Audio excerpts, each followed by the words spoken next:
Hello, everyone, and thank you for joining. We appreciate you being here and your time today. My name is Bernadette Goldstein. I'm the Director of Sales and Marketing for our Food and Ag Division's Food Safety and Supply Chain Programs. And a warm welcome to all of you again. We're excited to co-sponsor this with BRCGS. On the logistical side, so it's an hour-long time spot we have. So we'll go through the presentation of the technical details, and then we'll have a Q&A session for 15 minutes at the end of it. Can everyone hear me? Will someone please put in the chat if you can hear and see the presentation fine? Looks like I've got a thumbs up and a question mark.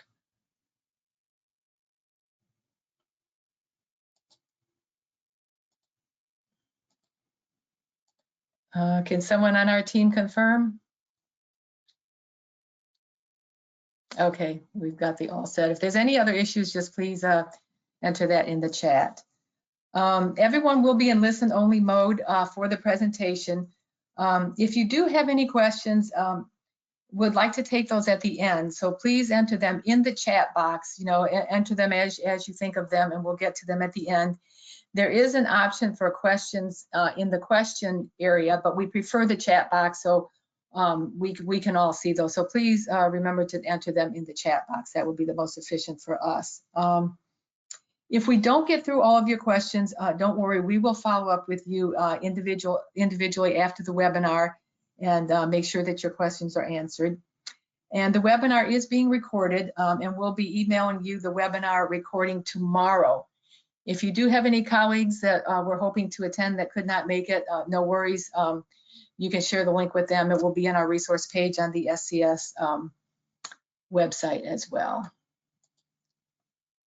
So let's get started here. So I've introduced myself, and I'm very pleased to introduce Jessica Burke.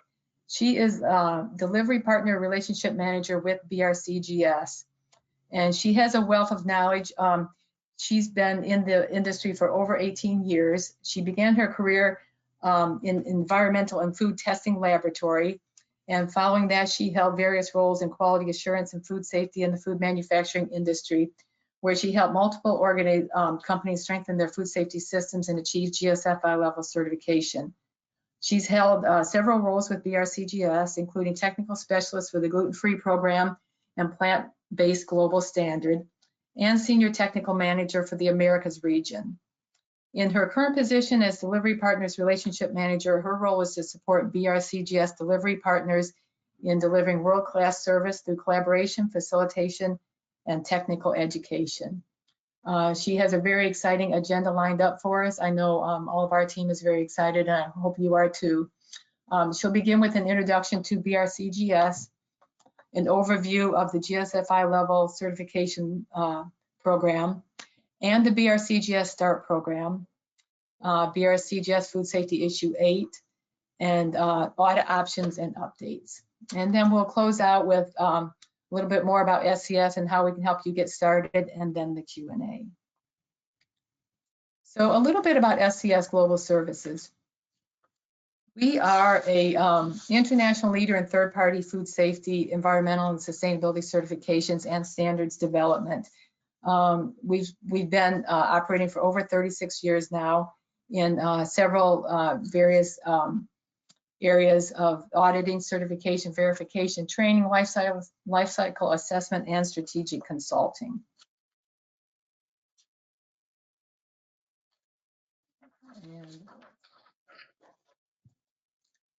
This is a sample of some of the food and agricultural services that we offer. We like to be a one-stop shop for all of your certification training needs. We offer a wide range of food safety audits to meet your particular needs. Food labeling, including gluten-free, non-GMO project, USDA organic, and various sustainable agriculture and other social audits as well. SMETA is a very popular combination with all of you in the manufacturing processing sector.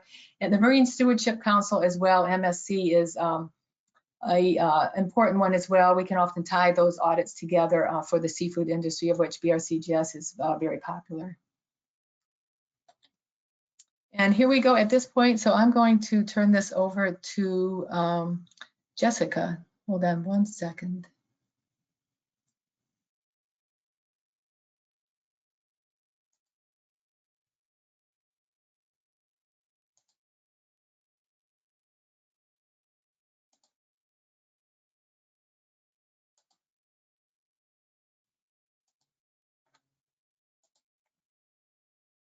Okay, and a warm welcome to Jessica.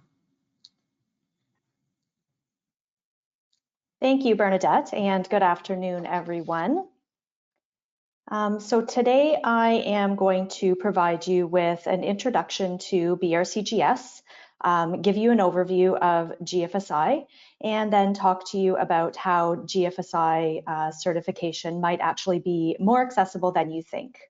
If you are a small or new business and are interested in becoming GFSI certified, but are feeling overwhelmed and unsure of where to start, we have a solution that will help get you there one step at a time. After I tell you about our START program and Food Safety Issue 8, I would like to go over some of the changes we've made to our audit options, including remote audits, blended audits, and the mandatory 1 in 3 unannounced audit protocol. After that, I will hand it back to Bernadette to tell you how SCS can help you achieve your goals. So I think the best place to start today is with our mission and vision, because it sets the stage for who we are as an organization. Our mission is to improve brand confidence through our rigorous supply chain assurance services. And our vision is science for a safer world. Although our standards are at the heart of our business, we support and enhance them through a comprehensive range of products and services. We are globally recognized across both food and non-food categories and operate the most rigorous third-party certification scheme of its type. And as you can see, we dominate in Europe and have had continuous growth in the Americas, Asia, and Africa. At almost 30,000 sites worldwide, we truly have a global footprint. As I mentioned earlier, our core standards reach across the supply chain and guarantee the standardization of quality, safety, and operational criteria, and ensure that manufacturers fulfill their legal obligations and provide protection for the end consumer. Certification to the BRCGS standards is now often a fundamental requirement of leading retailers, manufacturers, and food service organizations. And in addition to our GFSI benchmark schemes, which are the food safety scheme, storage and distribution, and packaging, we also offer standards for consumer products, gluten-free, plant-based, retail, and ethical trade and responsible sourcing. To complement our standards, we offer a wealth of information to build your knowledge, digital solutions to provide efficiencies and insight, a host of training options to develop your skills and contribute to professional development, and events to build your network and connect with customers and partners.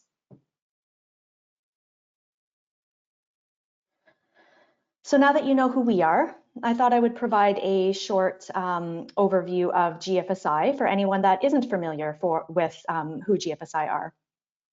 Over the past several decades, the world has seen numerous food safety crises in the headlines, eroding consumers' trust in the safety of the food they buy, the brands they love, and even the food industry at large. The Consumer Food Safety Initiative, or GFSI, was created by the Consumer Goods Forum in 2000 to help address this issue. Their aim is to build consumers' trust in the food they buy by improving food safety management practices. GFSI has grown into a vast multi-stakeholder movement. They enable the extensive collaboration that's critical to ensuring a safe global food supply involving both the private and public sectors. The GFSI community is composed of the world's leading food safety experts from retail, manufacturing, and food service companies, including upstream suppliers, as well as international organizations, governments, academia, and service providers to the global food industry. GFSI's vision is for safe food for consumers everywhere, and they aim to improve both food safety and business efficiency. Their work in benchmarking and harmonization fosters mutual acceptance of GFSI recognized certification programs across the industry and enables a simplified, once certified, recognized everywhere approach. This reduces inefficiencies from duplication of audits and helps remove trade barriers. The GFSI benchmarking process is the most widely recognized in the food industry worldwide. The benchmarking requirements are built through consensus of experts and members and based on internationally recognized standards such as ISO and Codex. They form a shared and widely accepted understanding of what constitutes a robust food safety certification program. And private certification programs like ourselves achieve GFSI recognition through benchmarking of their governance and the content of their standard. So getting back to BRCGS, here are some of the major brands that we work with and that trust our certification programs to help them manage food safety in their own operations, as well as in that of their suppliers. And now the thing I really want to share with you today is how you can start down the road of GFSI certification. If you are a small or startup manufacturer, this might seem very daunting, but actually we have broken it down in such a way that you can get started with food safety basics and work your way up to the full GFSI benchmarked certification at your own pace. The START program serves as a gateway to full GFSI certification by allowing you to choose the right level for your business and meets you where you are on the journey. The program has been developed to complement the Food Safety Issue 8 standard because as certification to the standard continues to develop, it's really important to provide opportunities to recognize and encourage the development of food safety systems in small sites where the full requirements of the standard may not always be practical or add value, and in sites that are still developing food safety management systems. The START program is aligned with GFSI's Global Markets program, and it enables audits and certification against 2 levels of requirements, basic and intermediate. The multi-level requirements of the START program provide recognized stepping stones toward eventual certification to the full standard, if that's your aim. START also provides assurances to customers about the food safety systems operating at sites certified to the program.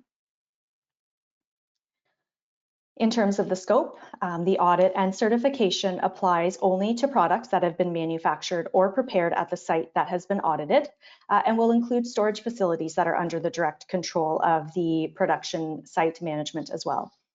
It doesn't apply to food products that don't undergo any processes at the audited site or to activities relating to wholesale, importation, distribution, or storage outside the direct control of the company.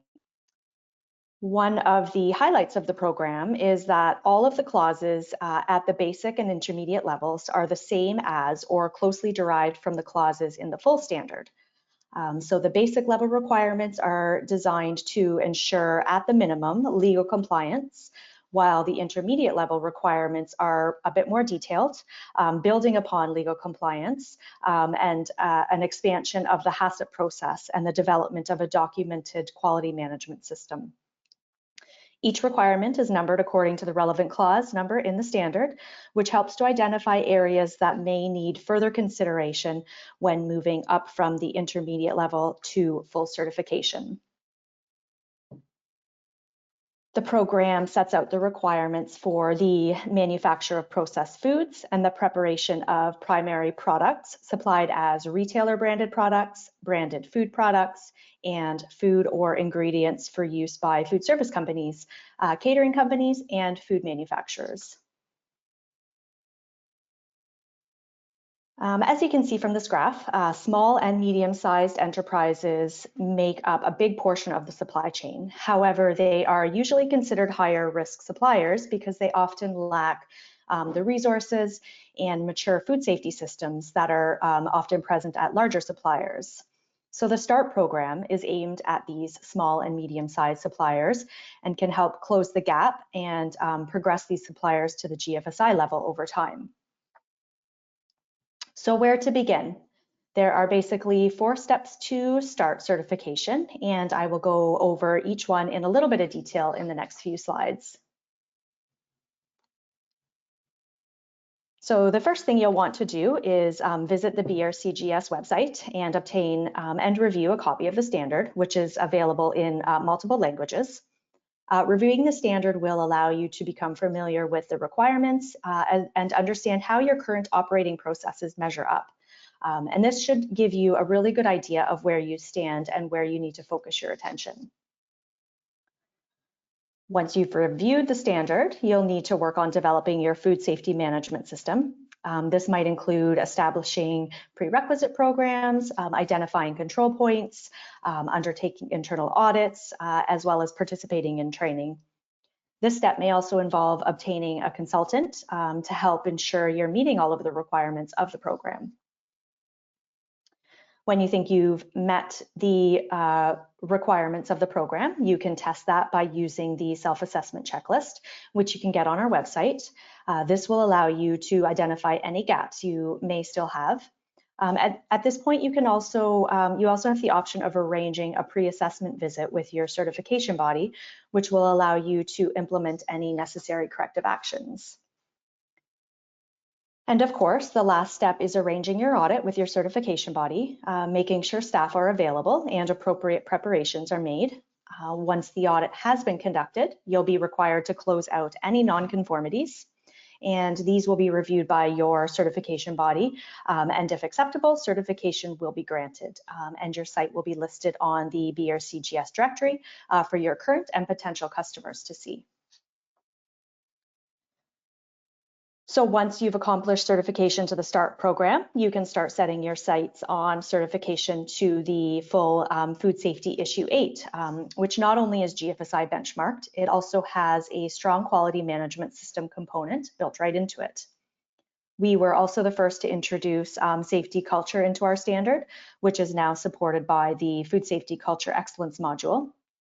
One of the advantages to the standard is the ability to add additional voluntary modules.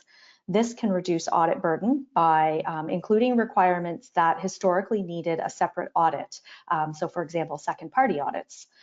It also allows a site to meet specific geographic or customer needs, especially in the case of private additional modules where specifiers can actually include additional requirements to complement the standard. It also provides the opportunity to look in greater detail at a particular market concern, for example, gluten-free, the Food Safety Modernization Act, or food safety culture. So I think the benefits of the START program are clear. The program is aligned with the GFSI Global Markets program. It provides a clearly defined audit and certification process operated in accordance with the requirements of accreditation. It uses auditors that meet the demanding competency requirements of BRCGS. It enables companies achieving basic and intermediate levels to appear in the publicly available part of the BRCGS directory, thereby recognizing their achievements. It uses the requirements based on the full standard, enabling the basic and intermediate levels to provide effective stepping stones towards full certification. And lastly, it requires completion of corrective actions on any nonconformities before certification at the basic or intermediate level is awarded. And this just reduces the need for customers to follow up on audit reports. So here are just 2 examples of organizations that have been successful in implementing the START program to promote food safety and drive business. In the case of Douglas Willis, one of their major customers informed them that they would need to become BRCGS certified to continue supplying them. As a small operation that was certified to the CELSA standard, certification to the full food safety issue 8 standard was a really big leap for them. So START was a better fit and allowed them not only to continue trading with their customer that was requiring the certification, but also opened up additional opportunities to supply other supermarkets. Subway is another big success story. They used certification to the START program as a strategy to work with local farmers in Latin America. The program provided their suppliers with an accessible pathway to certification and provided Subway with the confidence in their suppliers' food safety systems. So if you think START might be a good fit for your company, I highly recommend you check out our website and download the standard, as well as the Quick Start Guide and self-assessment checklist. You'll find many resources to help you get started. And of course, if in doubt, please do not hesitate to contact us or SCS to answer any of the questions you might have. So moving on to updates on audit options. As you know, COVID-19 has introduced a number of challenges to every area of our work and personal lives, and this includes the business of certification. Not only have government travel restrictions had an impact on audit arrangements, but many sites have also have company policies which prevent visitors to the site to safeguard the health of their employees. Similarly, certification bodies are restricting auditor travel to particular countries or regions in order to safeguard the health of their auditors. Clearly, this has made it extremely difficult to perform on-site recertification audits. So since the beginning of the pandemic, we've been in discussions with brands, sites, delivery partners, and GFSI to determine how we can continue to provide robust audit solutions and customer assurance. Based on these discussions, we launched a suite of audit solutions and products to help sites demonstrate customer assurance and ongoing certification. There are now 6 audit options depending on what the site situation is. The options basically take into account GFSI's position as well as brand and retailer feedback, and they also consider the changing local site and certification body restrictions, including auditor availability. So there's the traditional announced and unannounced audit. We have the certification extension, which has been in place since the beginning of the pandemic and allows inaccessible sites to receive an extension of up to 6 months on their certificate based on a risk assessment. There's the relatively new blended audit option, and the COVID-19 additional module, which can be used by any manufacturer at any time to provide assurance specifically around the management of COVID-19. And we've also introduced the fully remote audit, which enables certification where GFSI benchmarked options are no longer available due to the COVID-19 restrictions. And this option uses technology to enable a thorough assessment of the product safety management systems, providing customers with an additional level of supplier assurance. So this handy little flow diagram can be found on our website, and it provides guidance on what options are available depending on the site situation. Basically, what we've tried to do here, taking into account the current landscape, is to provide as many practical options as possible to help sites maintain certification and provide assurance to their customers. Another change we have made recently is the introduction of the mandatory 1 in 3 unannounced audit protocol.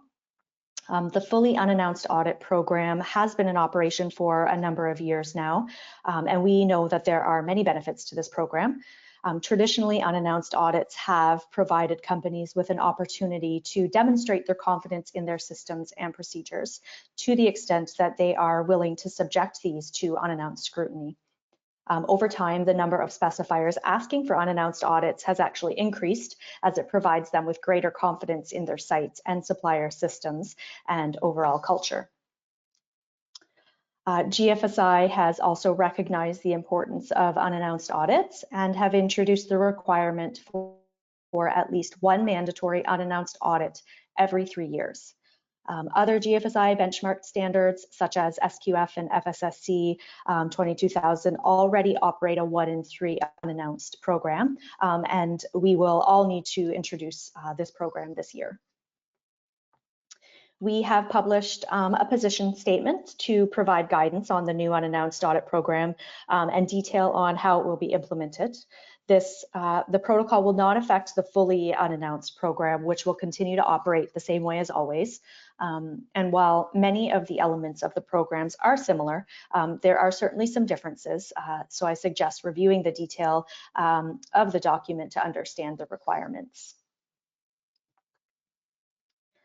The new protocol came into effect this month for Food 8 and Packaging 6, and it will come into effect May 1st for Storage and Distribution 4, and this is in line with the launch date for that standard.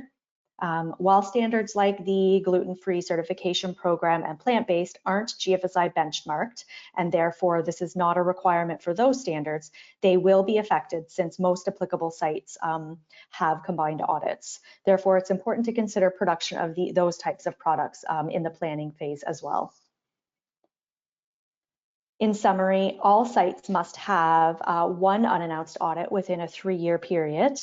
The unannounced audit can take place anytime during the 4 months prior to the audit due date, and your certification body must inform you within 3 months after the last audit to ensure that the sites know if an unannounced audit will take place in the coming year. The procedures and content of the audit will follow normal standard protocol, including the management of nonconformances and the audit report, and grades will also be in accordance with normal protocol. Certificate expiry dates will be based on the expiry date of the previous certificate plus 6 or 12 months, depending on the grade. So I won't go through this in too much detail, but what I would like to illustrate is what a typical audit cycle might look like. So let's say a site had their audit June 1st and 2nd of 2020, resulting in an audit due date of June 1st, 2021. They have their next audit May 20th to 21st of 2021, which falls within the audit window 28 days prior to the June 1st due date. So within 3 months after the audit, the certification body informs the site that their next audit will be unannounced. The audit will then take place anytime within the 4 months prior to the audit due date. The unannounced audit in this case takes place March 1st to 2nd, and then in 2023 and 2024, they go back to an announced audit, with the audits taking place in May. And then they have another unannounced audit in March of 2025. So the main thing I want you to notice there is that the audit due date never actually changes, and the unannounced audit must take place within the 4 months prior to the audit due date. And the last thing I wanted to highlight today is our service package. So as part of the service package, you have access to a multitude of services and guidance tools which will support you in your certification journey. This includes things like access to BRCGS Participate, which is our extensive online document library, a listing on our directory, which aims to maximize exposure to brands and specifiers, and access to our professional program, giving you unlimited training and development licenses. And this is just to name a few of the things included.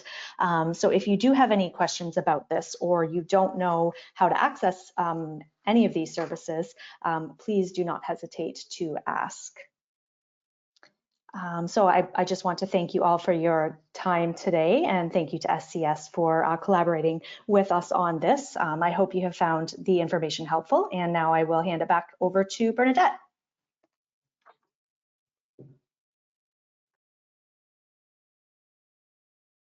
Okay, thank you, Jessica.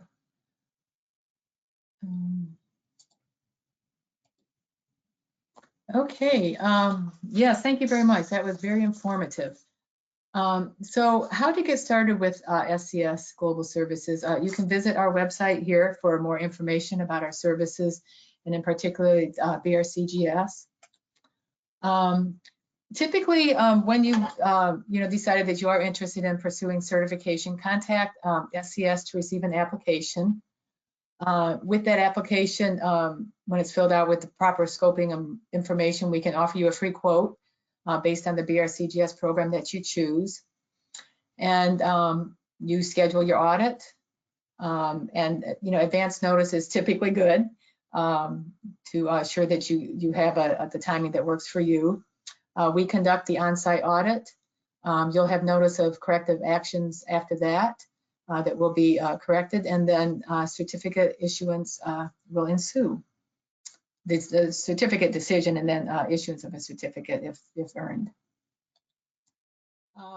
At SCS, we work very hard to ensure that you have a streamlined and pleasant audit experience. And a lot of this has to do with advanced planning to ensure that our work meets your schedule and work plan. So we like to connect with you early, get that application, look at what your timing is, and work with you and stay in close touch with you while the site is being prepared for the audit. We have a dedicated account management team. You will have, and we pride ourselves in this, you will have a dedicated sales account manager, and they will be in touch with you. We have a 24-hour or less response time. We get back to you very quickly. And we have an operations client services team consisting of Natalia Padilla. She is our program coordinator, and she works with you on scheduling and whatnot. And Brandy Holmdahl, she is our SCS BRCGS technical manager. And we can go to her with technical questions as well.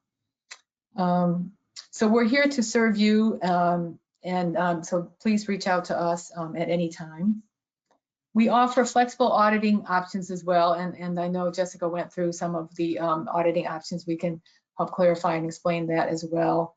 We do have auditors nationwide, so we work with you to schedule the auditor that's closest to you. We like to be a one-stop service for all your training and certification and verification needs we offer. And with that, it comes, streamlined processes and whatnot, and customer teams, account service teams. We offer competitive pricing and bundled service discounts on any of our SCS certification and audit services. And so thank you all very much. So this is our sales representative team. And so these are the folks that you would want to contact. So you may be working with some of us already.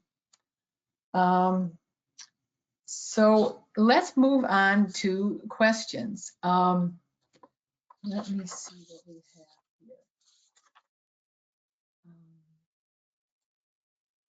Checking our charts here. Okay, so we do have a question here. Can a BRCGS START audit be a remote audit? And Jessica, I'm going to refer most of these questions to Jessica.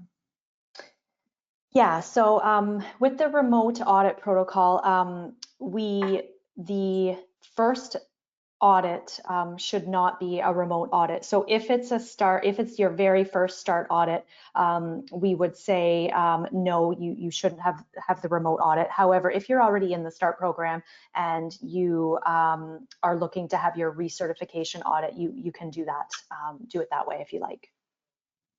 Okay. The next one, what is the typical time it takes for a site to implement BRCGS START or GFSI level?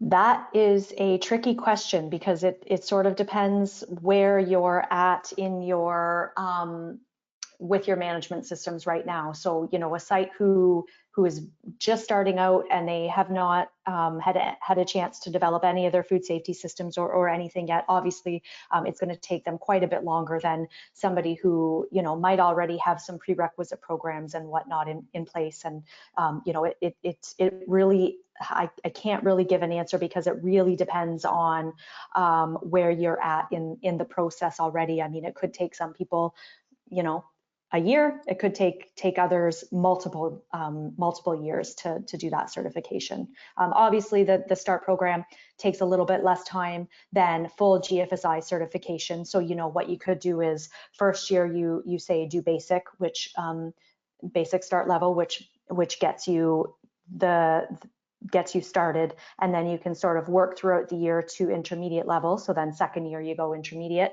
and then perhaps the third year you're ready to ramp it up all the way to full GFSI certification. Okay, thank you. Another question, where can I download the guide? And I'm assuming the guidance documents. Yeah, so if you go onto our website, which is brcgs.com, there are a couple of different links there, but if you go to store, which will be sort of one of the options for you to choose from, and then from there you can search for any of our documents that we have. So you can just, if you just search START, then you'll be able to pull that up. And there are a number of different documents that are available. The other way you can do it is just go to our main site, and then you'll just click on standards, and then under the standards will be the START program, and that's probably your most direct way to do it. So yes, first step, go to the website. Okay, thank you. Another question, what are the training requirements and or recommendations for the audit? So for sites, there's a few different options. We have various product safety management training options available, and that'll take you through things like risk assessment, root cause analysis.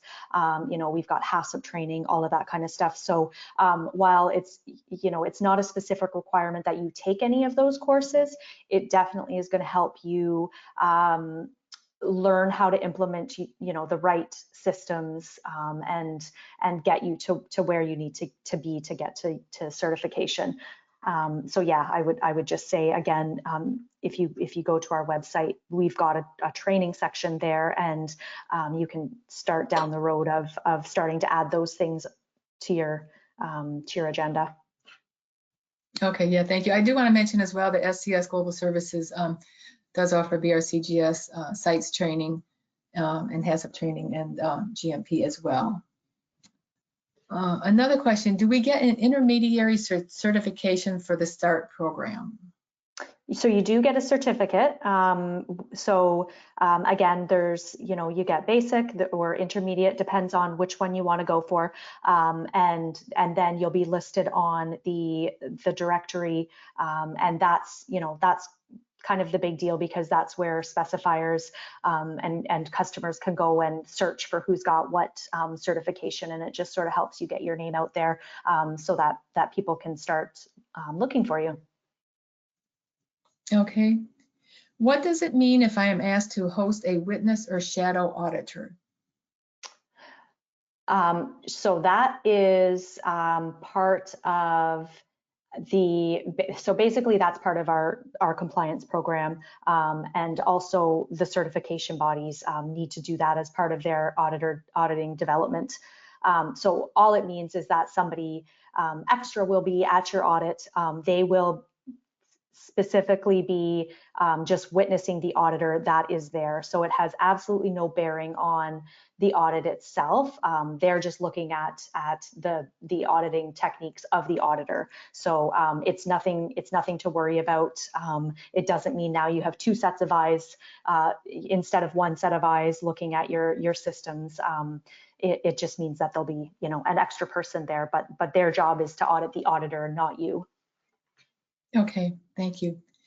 Another question, what is the approximate budget for the START program? Oh, that's a tough one too.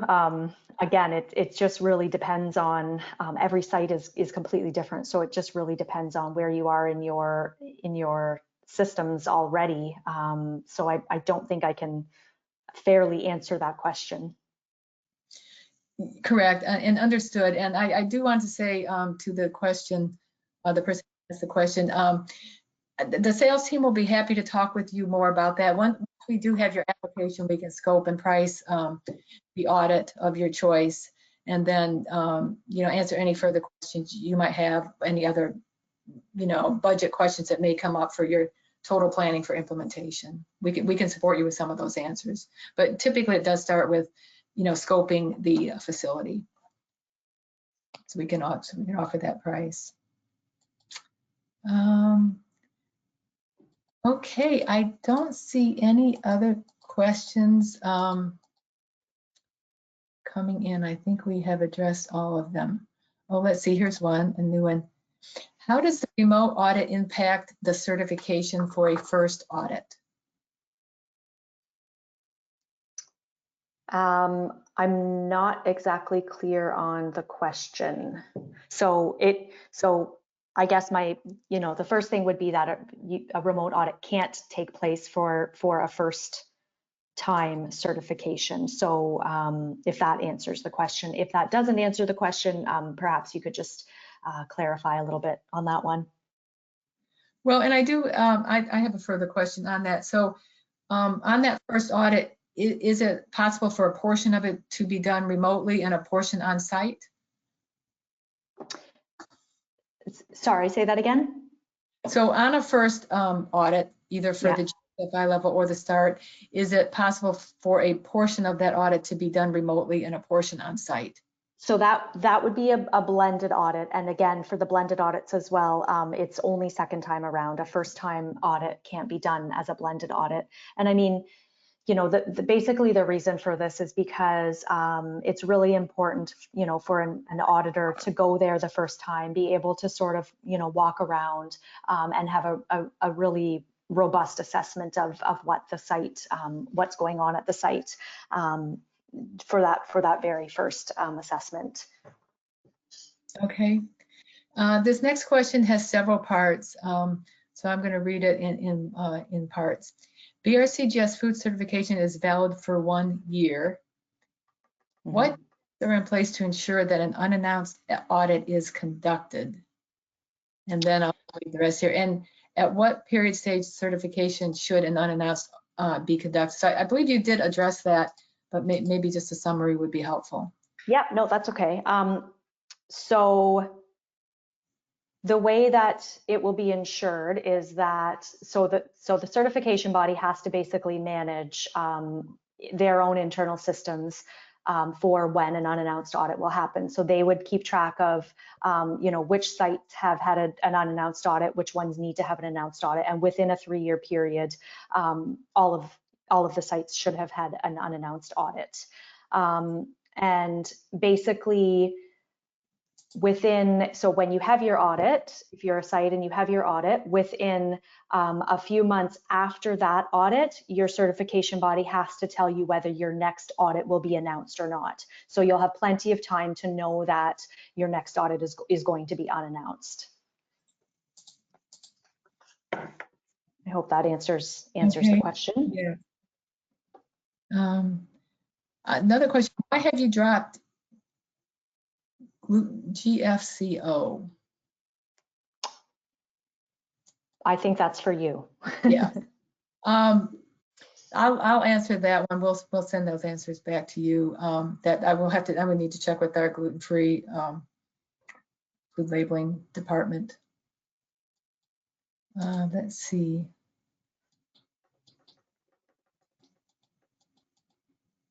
Several people are saying they can't hear anything. I'm assuming that was early on.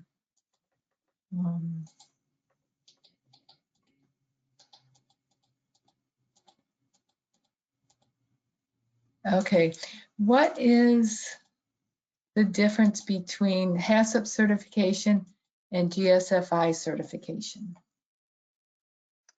Yeah, I can start with that one. So certainly, GFSI certification has a HACCP or food safety management system component of it, but that's just really one component. So on top of the HACCP requirements, there are other requirements like senior management commitment. So there's a whole section around senior management commitment that making sure that the senior management is committed to having enough resources and all of that kind of stuff.